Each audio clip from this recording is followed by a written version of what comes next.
Parmi les différents mouvements ou manifestations vivant en l'homme et qui interagit avec son environnement, il y en a un particulièrement intéressant, troublant. Je parlais du désir. Alors ici, il ne s'agira pas de psychanalyse, ni de définition particulière. Non, je voulais juste vous offrir à écouter un conte qui nous parle de ses origines. Nous sommes au temps où Dieu malaxait ces grosses boules d'argile de façon à donner naissance aux hommes et aux femmes de la terre. Ainsi naissaient les hommes et les femmes, comme je viens de vous le dire, mais non seulement sans défaut, mais sans besoin, sans mal, sans doute, sans désir, sans passé, sans futur, juste des êtres parfaits dans un temps présent. Ce jour-là, Dieu sentait une très bonne odeur. C'était une femme au village qui était en train de faire rôtir un lapin. Alors, d'humeur guillerette, Dieu se dit, je vais aller rendre visite à ces hommes et à ces femmes de la terre, vivant dans mon village parfait, et leur demander de partager leur repas. C'est ainsi que Dieu se trouva en face de cette femme et lui dit, s'il te plaît, femme, peux-tu me compter parmi tes convives ou me faire goûter là ce que je sens si bon? La femme regarda le Créateur et lui dit, non, il est hors de question. Il y a juste ce qu'il faut pour mon mari et moi. Mais, dit Dieu, sais-tu qui a créé ce beau lapin que tu es en train de rôtir? C'est bien moi. Tu peux quand même me donner une part de ton repas. Alors la femme, continuant à être distraite, s'est mise à éventer la bonne odeur et tourna le dos au Créateur. Dieu, très seul, commença à réfléchir de quelle façon il pouvait faire venir les hommes et les femmes à lui.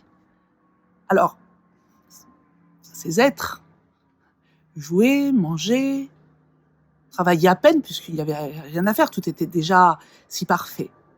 Ils buvaient, ils discutaient, mais jamais avec lui. Alors, c'est ainsi que Dieu inventa la mort. Mais pas pour punir, pas pour faire souffrir les êtres humains. Tout simplement pour que les hommes et les femmes puissent monter au ciel et lui tenir compagnie.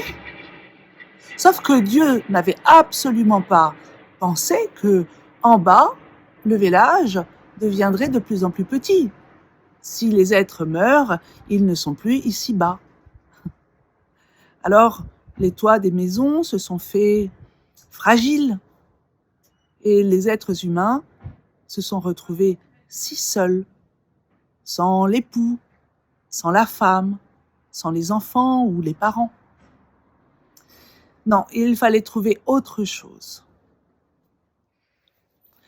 C'est lors d'une de ces méditations que Dieu reçut la visite de son messager, que l'on nomme Amour.